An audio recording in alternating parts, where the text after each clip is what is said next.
Good evening, everyone. I'd like to call this August 18th Zion City Council meeting to order. Clerk, please call the roll. Commissioner Holmes? Here. Commissioner Ferguson? Here. Commissioner McDowell? Here. Commissioner Fisher? Here. Mayor McKinney? Here. Item number 3, Pledge of Allegiance. Mr. Brimler, would you lead us in the Pledge of Allegiance? Very proud. Please join in the Pledge of Allegiance to the flag. I pledge allegiance to the flag of the United States of America and to the republic for which it stands, one nation, under God, indivisible, with liberty and justice for all. Thank you, sir.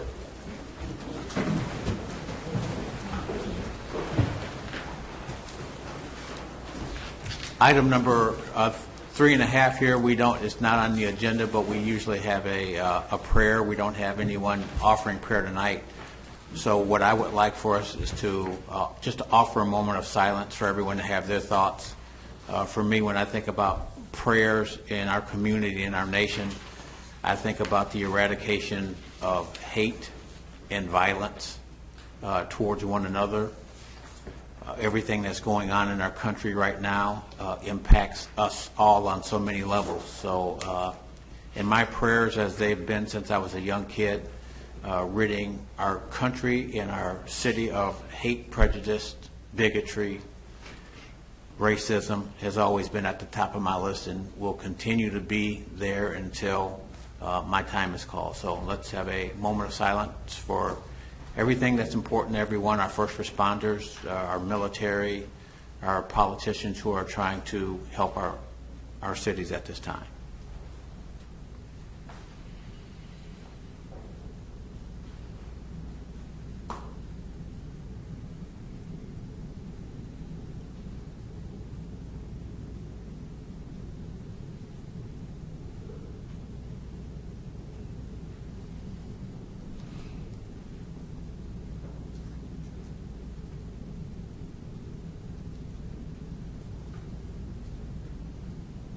Thank you. Item number 4, agenda changes. Do any of the commissioners have any agenda changes? Is there a motion to accept the agenda as presented? So moved. Second. Clerk, please call the roll. Commissioner Holmes? Aye. Commissioner Ferguson? Aye. Commissioner McDowell? Aye. Commissioner Fisher? Aye. Mayor McKinney? Aye. Item number 5, citizens' comments. Again, just going over guidelines for citizen comments. Everyone has 3 minutes to make their comments. And as customary, sometimes citizen comments are ones that we might not be aware of. So we'll either make an appropriate response after the comment or sometime during a departmental meeting, or we will address it at a separate time. So 3 minutes, I think. Chief, are you keeping the timer on the 3 minutes tonight? Or? Yes, sir. All right. Mary Lou Hildebrand.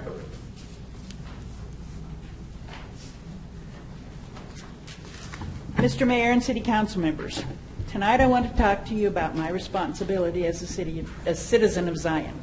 I have lived in Zion since the early 80s, and I've never regretted moving here. My parents taught me responsibility and volunteering, and that you get out of life what you put into it. I believe that our city has obligations to its citizens that our taxes pay for. There's a situation in our town that I find very disturbing. There are way too many people who don't seem to have pride in their surroundings. About once a month, I take a walk around my side of the block. I pull my garden wagon with a garbage can in it, and I use my grabber and gloves to pick up the trash that litters the parkway and the alleys and the roadway. I do not say this to have anyone give me kudos for doing so, because I feel that this is something that I can do as a citizen to help our town. I do not put the trash there, but I can sit and gripe and moan about the state of my block, or I can do something about it so that I can feel pride when I drive down my street or take a walk. It doesn't take very long to walk up the alley to the street to the north of me, and then to the street that my house faces on. Then I go down that street and back up the other end of the alley, picking up whatever I find. I look at the storm drains and I remove what might be blocking them so that when it rains, they won't plug up and have standing water. There are many houses in each block in our town. If one house per block would do this once a month, think how great our town could look. There are not enough city employees to keep up with people who do not care about their surroundings. It is our responsibility to do our part. How can we expect improvements if we do not take care of what we already have? This is my challenge to the residents of Zion. Whether you own or rent, you still have residents in our town. Take pride in your residence and do the best to keep it looking good. And take the extra step to compensate for those in your neighborhood who have no pride. You will feel good about how our town looks if even a small percentage of people do this. Maybe start a monthly cleanup process with your neighbors to get others involved. You will brighten your town and brighten your spirits. And on my walk last week, as I was going up the alley, a neighbor across the alley came out and asked me, "Are you looking for cans or bottles?" And I said, "No, I'm just tired of my neighborhood looking terrible. I'm just cleaning it up." He went back to his yard and picked up some things and put them in his trash. So if one person watches what you're doing, it can change the whole town. Thank you very much. Thank you. And your efforts are greatly appreciated. Sean T. White.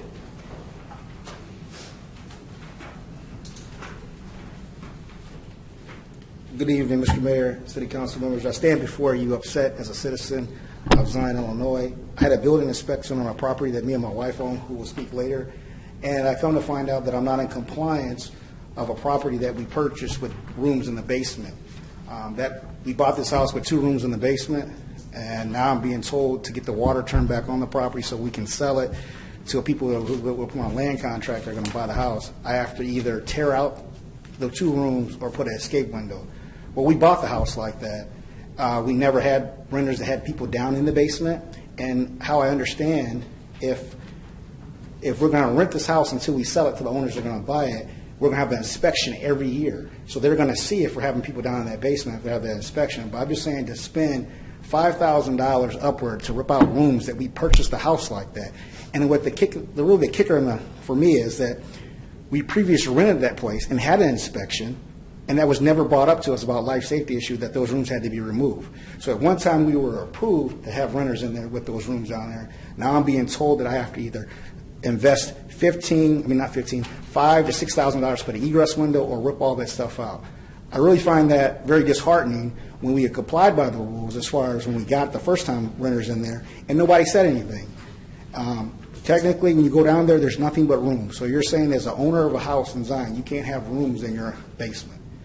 So the judgment of the building inspector, I says, what if I just rip out one wall? And so it will no longer be a room. I was told that I would have to rip out everything. I just believe that's unfair to the city of Zion residents, that we bought a house in good faith. There was never bedrooms. Even as we have the house listed right now on the market, it's 2 bedrooms, 1 bath. There's nothing about 4 bedrooms. There's nothing about bedrooms being mentioned in the basement. So I'm just saying we got to do a better job. And then I come and I ask, well, you should see in your records that we had an inspection already done. I have to file a FOIA to get it. Okay, you want to do a FOIA game, but the inspector told me he was not familiar with the property. So we're sending inspectors out who are not familiar with the property, but they're familiar enough to write me citations and tickets when I'm not in compliance. So that inspector should have saw that if he's coming out to inspect my property, what's the history of what the property is. And that's what really disheartening is that we have to spend money. My tax is $6,500 a month, not a month, a year for these properties, and then we put more money to take it out or put something in. I just really we can do a better job. And that's the harding thing for me is that after we've been approved, and for 2 years having those inspections, and now we have to take it out again.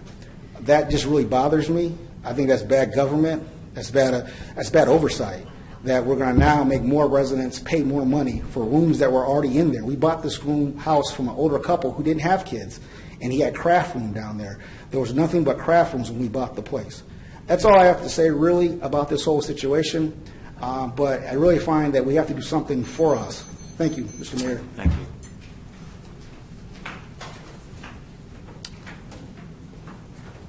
Katrina White.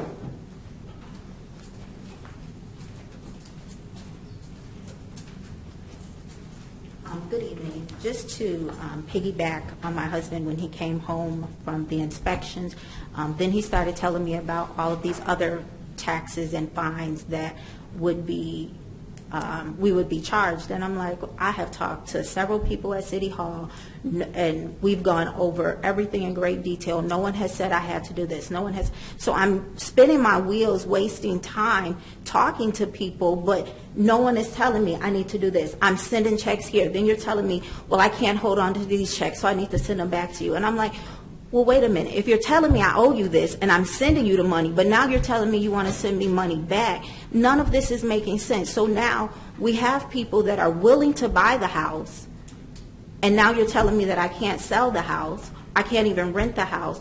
It's like, why am I spending money? I have been here my whole life. And, you know, my children are here. We have been residents here 40 plus years.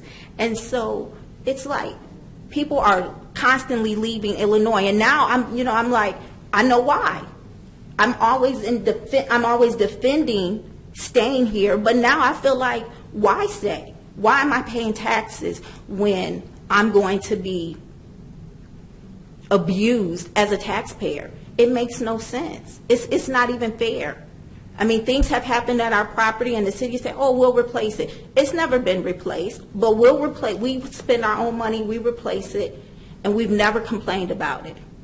And now we're being abused by the system. And I just don't think it's fair. And there has to be something done so that you're not going to continue losing people to Kenosha, to Pleasant Prairie, because that's what's going to happen. That's what's happening. All because you're abusing your citizens, your residents. And if I'm calling and I'm talking to your personnel here and you're giving me false information or not enough information, and I'm trying to comply, and then you're still telling me it's not enough, that's not right. Thank you. Cal Schneider? Thank you for listening to me tonight. Obviously, my name is Cal Schneider, and I've lived in this community my entire life. And if I would tell you my life story, I would tell you that I poured my entire life into this community, Beach Park, Winthrop Harbor, and Zion. In fact, 33 years of my professional life were spent at Zion High School educating our young people. And I could go on about the different things that I've been involved in, but I want to get through this really quick. You were handed out a map that was given to you last month by the attorney that represented Advanced Disposal. And at that meeting, he presented this map and was seeking annexation on these properties along Kenosha Road. And he also said that it was their desire to go around these five properties. My property is number 4, if you can see it, right in the middle of those 5 pieces of property. And Peter is number 2, and Sonia is number 6. And I'm here representing all 3. And Peter would be here tonight, except he's in the hospital, but Sonia is here. I've owned my home since 2005. Just to give you the landscape at 2005, the landfill didn't own any homes along Kenosha Road. Behind me was, of course, the 112-acre nursery, and then further to the south was Bergman Nursery, which is about another 10 or 12 acres. But all along Kenosha Road, the landfill did not own at the time I purchased my house. However, 2 of those 3 homes that I just pointed out to you are not protected. Their home values are not protected by Advanced Disposal. If you take a look at this, the attorney said that they were going to go down along Kenosha Road with their fencing, and they were going to go around these 5 pieces of property and then come back, cut back in, and then go down along Kenosha Road to the state line. The interesting thing, I don't think the attorney made really clear, is the landfill already owns the 2 on either side of me. So I'm literally surrounded by Advanced Disposal on both sides, and on of course, the nursery in behind. And so are the other 3 owners. They're all completely surrounded by Advanced Disposal. And the interesting thing is that the attorney said that they tried to purchase all these properties. I'll tell you that Advanced Disposal has not talked to these 3 property owners in over a year and a half. So they've not made any effort to negotiate the purchase of those 3 homes. And all we're asking for is that we be treated fairly and equitably. And the interesting thing is, too, is if they were to go ahead and go around these 5 properties, these homeowners would have no incentive to keep their homes up and nice because their values would be stripped from the advancement of the landfill. So these homes would now become an eyesore to the community, not because they want to be, the homeowners want them to be an eyesore. It was done to them. I also spoke with Walter Willis of the Solid Waste Agency of Lake County, and it was his understanding that Advanced Disposal had purchased all the homes along Kenosha Road, and he was quite surprised that they hadn't. And leaving those 3 homes there made no sense to him as well. One of the last things that I did was community of character for this community, and as you know, we have those 6 core values as a community. And community character does matter.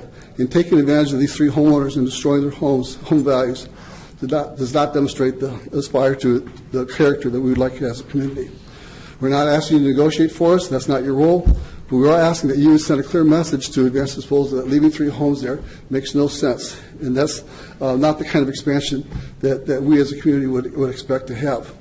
And now's the time to do it because they're in the process of doing their site plan. And before they come back with a site plan about leaving those 3 homes there. You know, how much this plan that they presented going around these 3 homes, how does that make sense? How do you envision leaving those 3 homes there and knowing that someday, the other thing too is interesting is they can. Mr. Snyder, 3 minutes, Okay, so just wrap real it up, quick. please. They could they're going to run their fence all along here. They could come in here and fence in completely around because they did not annex these 2 pieces of property that they own. These are in the county, and the city of Zion would have no say if they were to really carve out these 3 homes. We're asking for help. This makes no sense to leave these 3 homes sitting there along Kenosha Road. And we're asking you to help with the second message to Advanced Disposal leaving these 3 homes. It does not make sense for the community. It does not make sense for these homeowners. Thank you. Sonia Cooprider.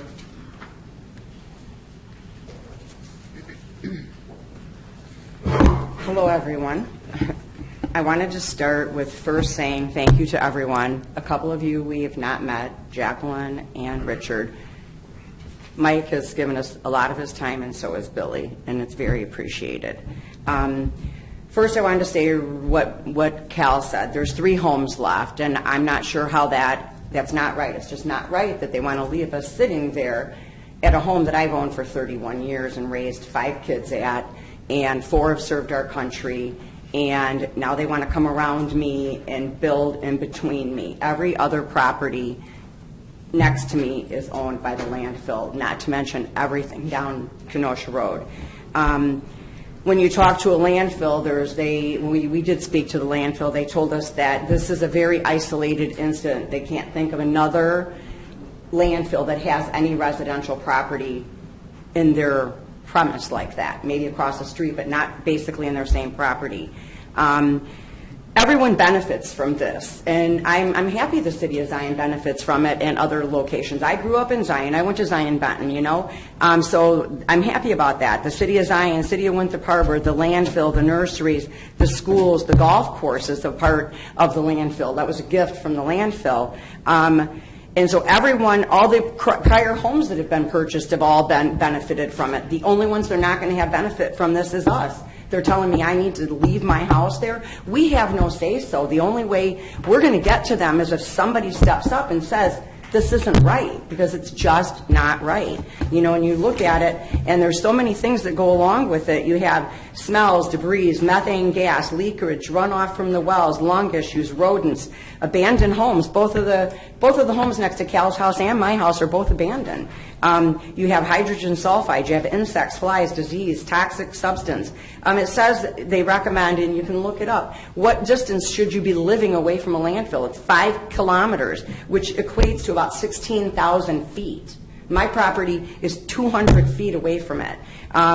Smells are for 4 to 5 miles, and so just bottom line, you get the message that we need some help here making them do the right thing, and we can't make them. Somebody else in the city can. You guys can say, hey, this isn't right. We can't move forward until you do the right thing by these 3 homeowners. And we will look, I've reached out to Jacqueline through Sherry Cheryl over here, and Richard, so we would like to speak to you one-on-one at some time, too. Thank you. Thank you.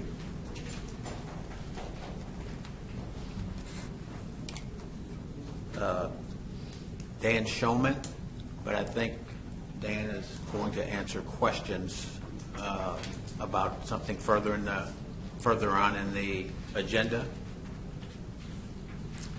So item number 6 is consent agenda.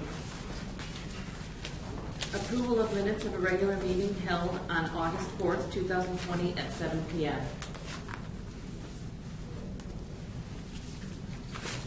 Is there a motion to approve the minutes? So moved. Second. Is there discussion? Clerk, please call the roll. Commissioner Holmes? Aye. Commissioner Fryerson? Aye. Commissioner McDowell? Aye. Commissioner Fisher? Aye. Mayor McKinney? Aye. Bills, vouchers 135529 through 135610, drawn on Huntington National Bank, total $779,538, $779,538.31. Is there a motion? I'll move to approve the bills. Second? Clerk, please call the roll. Commissioner Holmes? Aye. Commissioner Fryerson? Abstain. Commissioner McDowell? Aye. Commissioner Fisher? Aye. Mayor McKinney? Aye. Item number 7, consider passing ordinances as follows.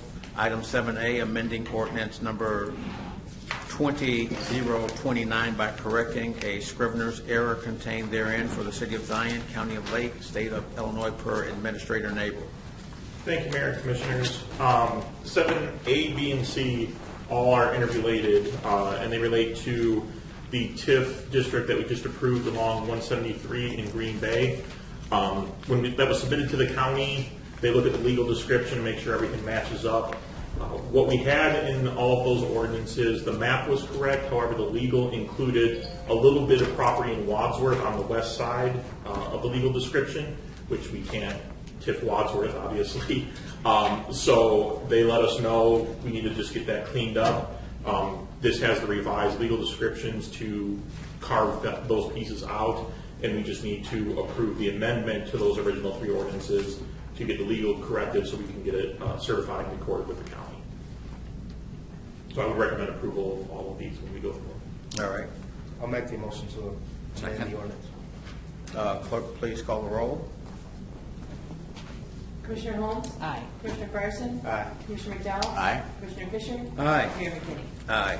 Item 7B, amending ordinance number 20030 by correcting a scrivener's error contained therein for the City of Zion, County of Lake, State of Illinois, per Administrator Nabel. Same thing, just the second of 3 ordinances. All right. I'll make that motion as well. I'll second. Clerk, please call the roll. Commissioner Holmes? Aye. Commissioner Fryerson? Aye. Commissioner McDowell? Aye. Commissioner Fisher? Aye. Mayor McKinney? Aye. Item 7C, amending ordinance number 20031 by correcting a scrivener's error contained therein for the City of Zion, County of Lake, State of Illinois, per Administrator Nabel, Groundhog's Day. 3 of 3. Yes. I'll make a motion to amend. Second. Are there any questions or discussion, or is Administrator Nabel explanation adequate enough? Clerk, please call the roll. Commissioner Holmes? Aye. Commissioner Fryerson? Aye. Commissioner McDowell? Aye. Commissioner Fisher? Aye. Mayor McKinney? Aye. Item number, who Scrivener is? Who is Scrivener? I don't know why that was named after that. Jimmy probably has a history if we actually want to know. All kinds of mistakes, all the time. It's like Murphy's Law, you have Scrivener's error. Sorry. yes. Oh, no, scrivener's is a derivative of scrive, which is to write in Latin. Oh, okay. In Italian. Whoa.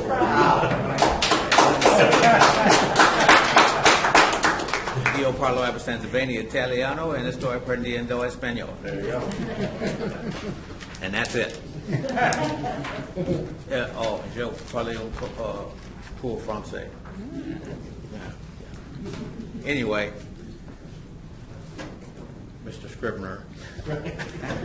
Item number 8, discussion authorization approval Item 8A, consider zoning docket 20-Z-20 and ordinance requesting a special use permit for a 2.5 megawatt direct current / 2 megawatt alternate current fixed tilt ground mounted community solar project in Zion per Director Ianson. Planning and Zoning Commission recommends approval. Thank you, Your Honor. Zion CS LLC is requesting special use for the ground-mounted community solar project located at 2700 through 2966 17th Street, the old Zion landfill. They were granted a special use in May of 18, but due to delays from the state, the permit exceeded the deadline and expired. Planning and Zoning Commission recommends approval of the special use. Is there a motion to approve? I'll make that motion to approve. Is there a second? A second. Discussion? I would just like to note that this has been a long time coming. We've been waiting for the state to advance the program, and I'm looking forward to seeing it get built. All right, clerk, please call the roll. Commissioner Holmes? Aye. Commissioner Fryerson? Commissioner McDowell? Aye. Commissioner Fisher? Aye. Mayor McKinney? Aye. Item number 8B, consider proposal from Dan Showman and Inc. and Strategic Partnership Alliance LTD for legislation assistance per Mayor McKinney. As some of you know, and those of you that don't know, for the first time in the history of Zion City Council, we hired a lobbyist last year. As one of the things that we wanted to do was to make sure that we broadened our reach into areas in which we needed help outside of our community, from state, local, and even the federal level. We hired a lobbyist, Dan Showman, Inc. The contract is up for renewal, and just consider getting the thoughts of our council members of their thoughts on renewing this, and if there's any questions that they have. I think prior to voting, if our commissioners have any questions, and Dan Showman is here.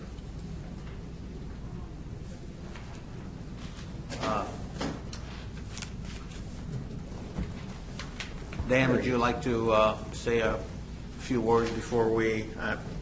Sure. Mayor and members of the City Council, commissioners, I'm honored to be here.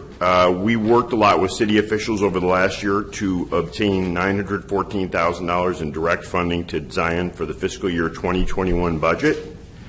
That project is going to be used for infrastructure repairs.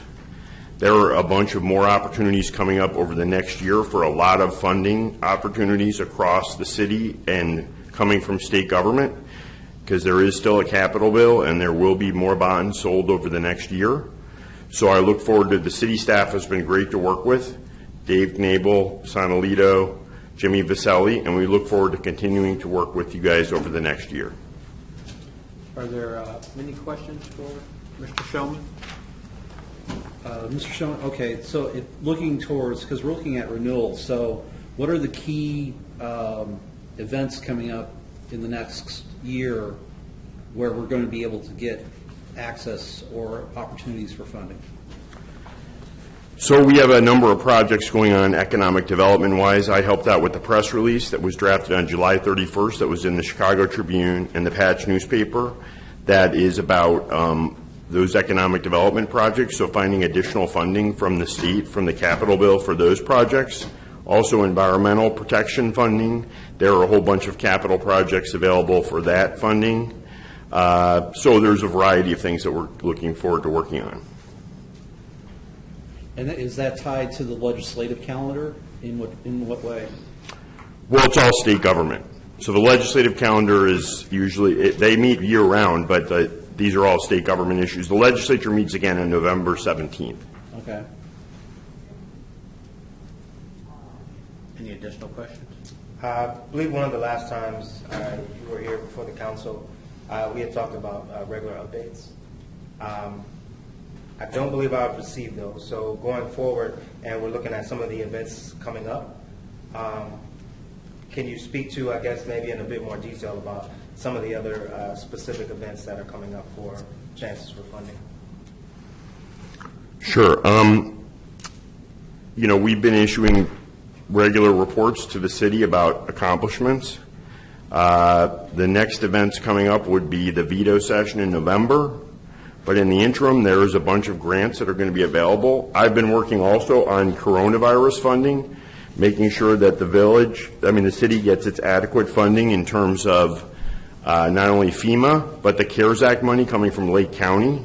So I've been attending many meetings for that. So I think over the next 6 months, the other goal is to, when the state starts to issue more capital funding, to be at the table on behalf of Zion. You mentioned the veto session coming up. I know that we were had a discussion in the past about receiving some capital funding from State Rep Joyce Mason's office. Is that part of the veto session funding that we're looking for, the capital funding as part of the veto session? Yeah, she's working on a couple $100,000. There's a proposal for a couple $100,000 for streetscaping and street repairs, and we're going to continue to work with her on that. Are there additional questions? Is there a motion to consider extending the agreement for Dan Showman, Inc.? I'll make the motion. Is there a second? I'll second.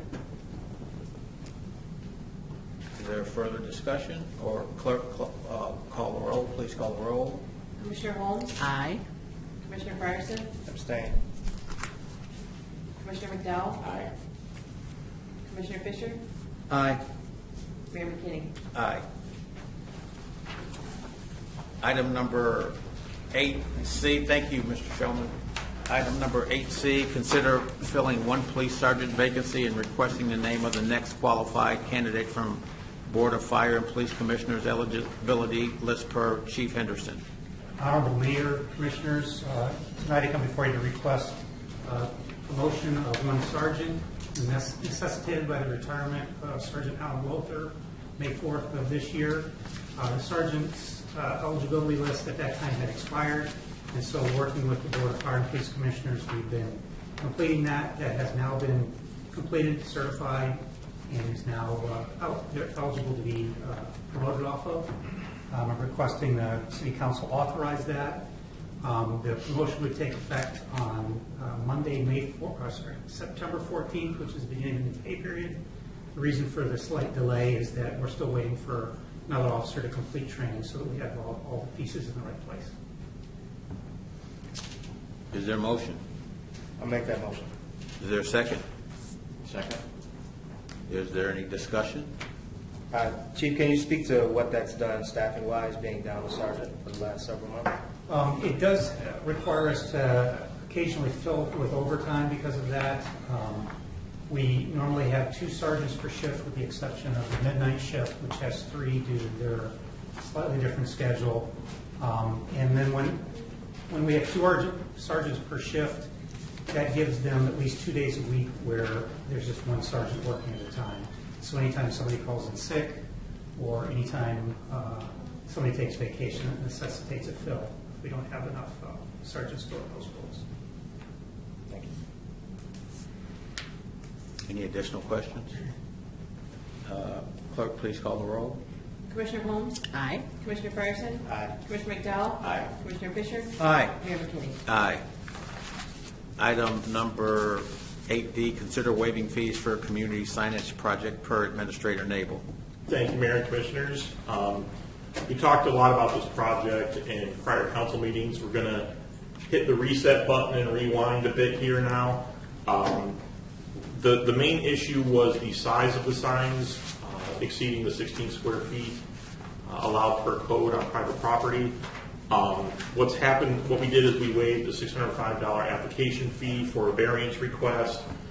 We did not waive the public notification process, the costs associated with that. We anticipated that probably the total cost would have been $1,200, half waived by the city, the other half would have been borne by the cost of the project. Since that time, I believe it was Rotary, has stepped forward and picked up the cost to reprint the signs and banners can fit the 2x8. So that now takes it out of the realm of needing to go through P&Z for variances. We don't have to go through that process. We're just back at the normal process for approving signage on private property. With that, however, there is a $55 application fee per property. That's what was requested to be waived here. For various reasons, one being it's a deviation from code and it opens up to gray areas for projects that we might not support as much. This kind of puts some skin in the game, the $55 thing. I would recommend that we do not waive the fees. However, that being said, we have reached out and secured private donors to pick up the cost of that so that that waiver is not borne by the city. It's not a deviation from code, but that the cost will still be covered through other supporters of the project. All right. Then there's really nothing we need to do. The request before is to waive the fees. It would Yeah, be. you said you're recommending not. I'm recommending that we don't waive the fees, and then that will all be handled internally as far as collection of those fees through the donors. You said some private donors step forward in order to, because they supported the project. Correct. What's that? Oh, yes. Just two things. I'm curious, so the original understanding that it was just we had to fill out one permit for all the locations. Now with this one, do we have to fill out 7 separate permits for each of the locations? We'll need one for each area, correct. Okay. And then the second question was that I'm in hopes that beginning as soon as possible that the city will begin to look at some which one art district ordinances that we can put into place so that these types of projects that residents really want to do to help make the community better, we don't fall into these traps moving forward. And I don't know what those ordinances would look like, but I'm really hoping that we could begin to do that because there's a lot of residents that would love to be able to do things, but there's no chance on this earth they're going to step up if this is what they have to go through to do something positive. Yeah, we could take a look at it. It's just going to be a long process because you have to always think about we don't design these for the people that want to do good and want to benefit the community. We have to kind of design these for the worst case scenario to protect the city. So we just have to, it's a longer process than just a change of code. We have to basically build it from scratch. So, actually not. well, not from scratch. We can look at other communities, Yeah, but there's a a lot lot of of times they're things centered like art districts. It's not just spread out anywhere in the city. So we have to just look. There's discussions that have to happen on what that would look like. That's why I'm hoping it So- can start sooner than later. So that because there's a momentum going for people, especially with COVID, that really want to be able to do things, and I would hate to miss the opportunity to empower people to do some positive things because of all of the set codes that don't apply to our projects. All right, so is there a motion to follow Administrator's Nabel recommendation? Or do we need I don't that? think we need to do anything if we're asking them to Is that- follow the ordinance, and then the fee is being borne by a donor. Is that? And if we want to do it I on mean, the record, you could just not motion it and it dies, or you could just deny the waiver of fees and have a motion on Your that. recommendation is to do nothing. My recommendation is to deny the waiver. It's strong language on the record, but ultimately that would be the end result, is deny the waiver. The fee process would occur as normal if we close out the request, and then. So is there a motion to deny the waiving of fees for the community site? Correct. That would be signage my project? recommendation. But if you don't want that on the record, we could also just not motion it and let it die. I'm looking at you and me first. Mr. Chair, if you'd You like may. to discuss this issue, I'd love to. So you could also make a motion to table indefinitely this specific issue. That would not have any precedential matter, anything going forward. And it would essentially, we don't like to use the word kill in the parliamentary procedure, but kill the proposition, and it only applies to this one, creating no precedential value in the future. You could also, you could I mean, technically, as the administrator said, not to play volleyball back and forth, but his recommendation was to deny. And ultimately, because of the generosity of some benefactors for the city, the matter will be moot, essentially, because it will be paid for because of these donors, these anonymous donors. And, but one way to do this is to motion to table it indefinitely, which have the effect of killing it under parliamentary procedure. All right. Is there a motion to table the waiving of fees for the community signage project? Indefinitely. Indefinitely. Thank you. I'll make a motion to table the waiver of fees for this art project indefinitely. Second. Clerk, please call the roll. Commissioner Holmes? Aye. Commissioner Fryerson? Aye. Commissioner McDowell? Aye. Commissioner Fisher? Aye. Mayor McKinney? Aye. Departmental commentary, Director Ianson. Thank you, Your Honor. On August 8th, we had our city cleanup day, and I want to thank all the staff, volunteers, and residents that helped make it successful. It was a great day, and I think things up to full. It was all said done. Director, so I don't forget this, Sean and Katrina White came forward and just want to make sure it's clarified when we talk about their rental property. It's my understanding that if you have a home that is scheduled for bedrooms in your basement, you have to have an egress window. That is correct. In the basement, any habitable space or sleeping room require egress windows or doors. That's international code that's adopted by the city. So the question, I believe, there seemed to have been some confusion about a past inspection. So given that I've worked in the building department, I worked with you for several years, at that time, would there have not been a bedroom in the lower level during the inspection, the first inspection? The understanding that it was used for storage at that time, I don't think it was addressed as being used as a... And I guess from a legal standpoint, I don't know this. I'm asking too. How does that impact the sale of a house?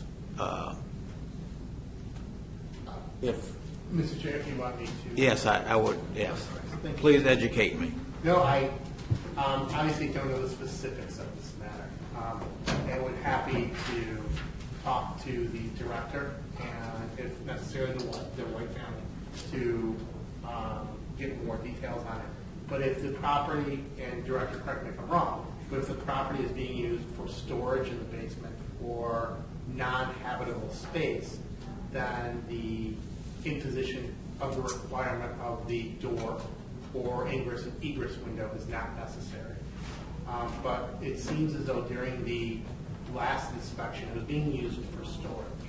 And it's essentially a very important life and safety matter because you don't want someone trapped down in a basement in the event of a fire and not being able to get out. And that's essentially where this stems from. That's a public policy behind this ruling or this law.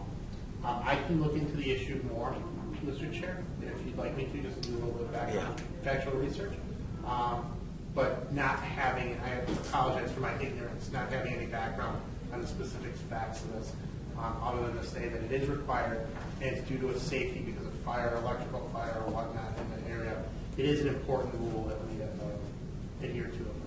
Okay, so our city attorney is going to look into it, and I would say this, Mr. and Mrs. White, I had this issue when I moved back into my home in 2000, taking over my family home in 2012. For years, we had 7 people living in the house, and the lower level was used for living space, and it did not have an egress window. And the building codes have changed since that time, and I was told by our city inspectors, this was prior to me being a part of the city council, that if I was going to utilize that lower area for a bedroom space, habitable living space, that I would have to put an egress window in, which I did. But we will follow up on that. Can I just get clarity from Mr. Mayor and the attorney? My question for clarity is that we're saying and stating that place is not being used for livable heritage space. It's just rooms down in the basement. So are you, Mr. Mayor and the lawyer, I'm sorry, I don't know your name, sir. We're trying to get clarity. If we don't use it as living space or never list it as living space, we don't have to rip out or put an egress with the land. Mr. Chairman, if I may. You may. Thank you.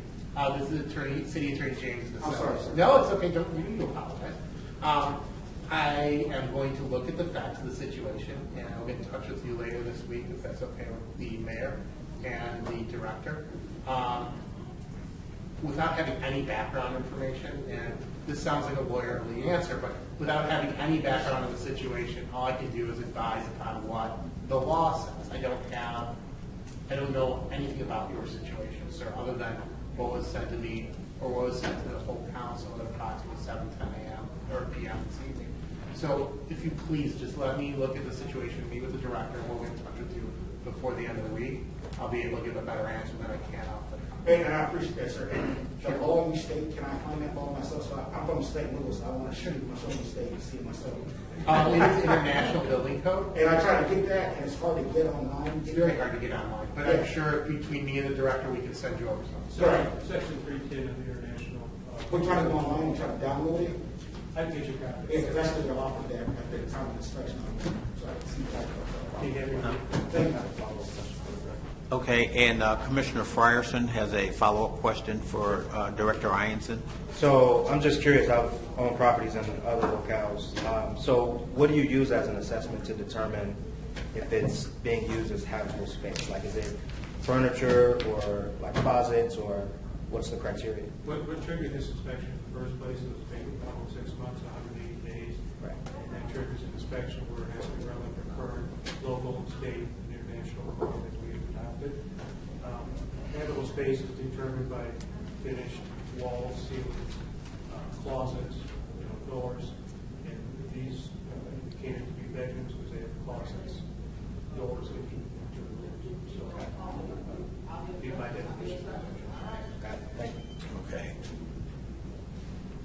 Administrator Nabos, Director Roberts is not here this evening. I'll ask you other questions later, Director Roberts, assuming you're watching this. So, Administrator Nabel, do you have any? Just so it's clear, it's not that they didn't want to attend for safety of social distancing, since they had no items on the agenda. I said they would be feel free to not attend tonight, and I would try and field any questions that they had. But Director Roberts did provide me with an update on the patching and the 2020 street program. Both of the contractors for both the patching and the street program have been delayed in their schedule. The revised schedule start date for both of those programs is Monday, August 24th. It has nothing to do with the 173 project that is going underway. I'm sure if anyone goes by there, they see it, or being stopped by all of the signage that's there. So the new start for both of those programs is August 24th. As far as my item, it's going to be the repeat until this is over. Census, we gotta keep pushing on that. You gotta get your census filled out. Gotta have your voices be heard. We talked with Mr. Shulman earlier about funding opportunities.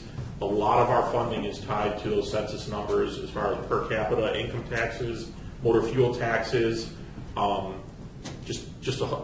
infrastructure, bus routes. A lot of services are tied into the results of the census. We do have an incentive program for anyone that completes their census, that they are entered into a drawing monthly there's 3 prizes, a $300 gift card, cash gift card, a $200, and a $100. The first drawing was actually last week, or August 4th, I'm losing track of the dates here. But for July's drawing, we drew our 3. Everyone that had entered and did not win are rolled over into August, the month of August, which will draw the first week of September. But we still have August, September, and then October's drawing. So you have 3 more opportunities to win if you get your census information into Sonalita Brownson, the Economic Development Coordinator. The website has that information on how you can enter for your chance. Yeah, Administrator Nabel, I also spent time talking with Sandy Hart. We were on a call last week, I think, Chief Henderson with the Coalition of Healthy Communities, and you asked a question about the census.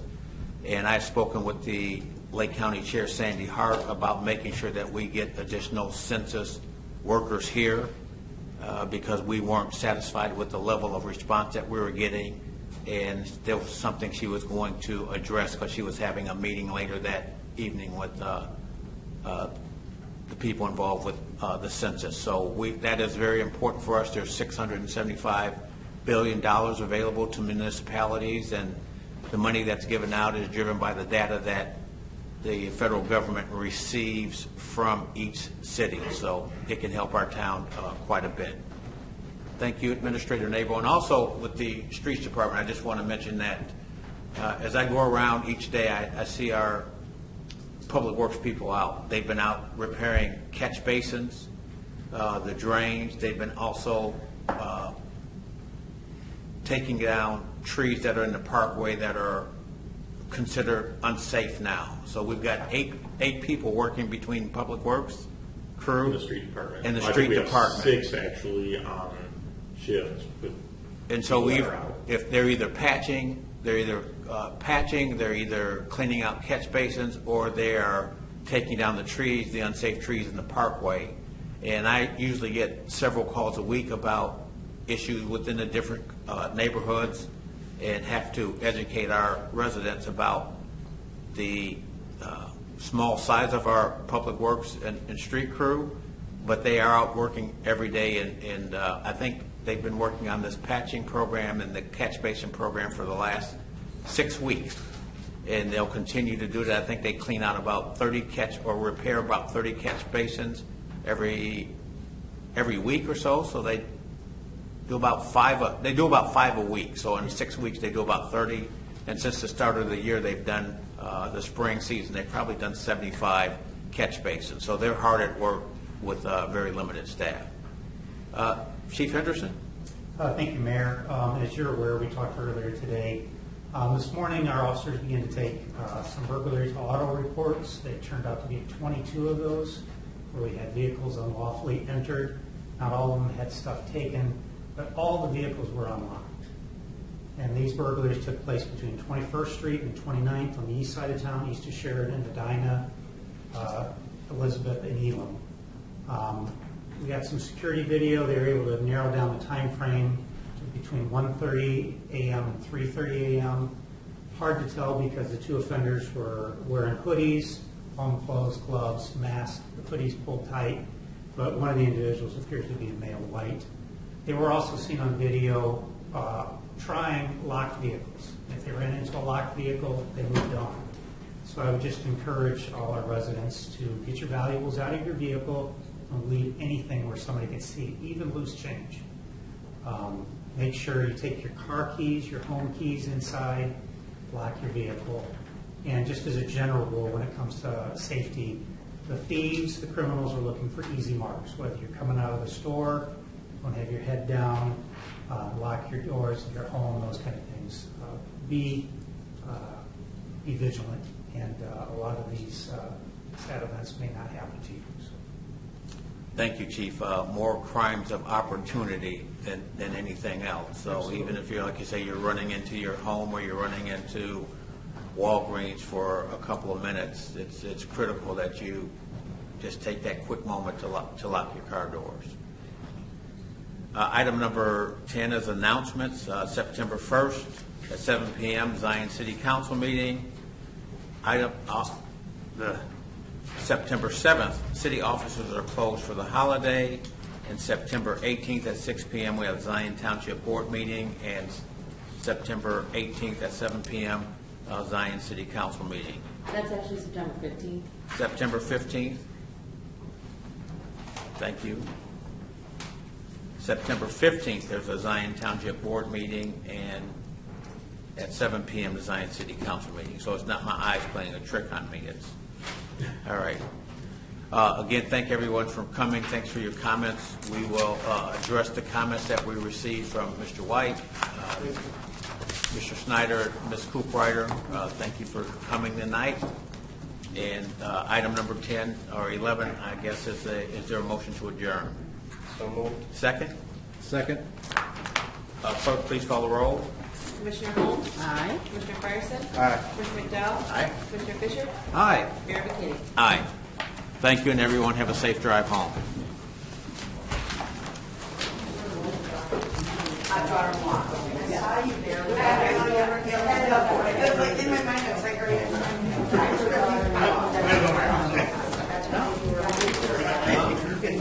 right.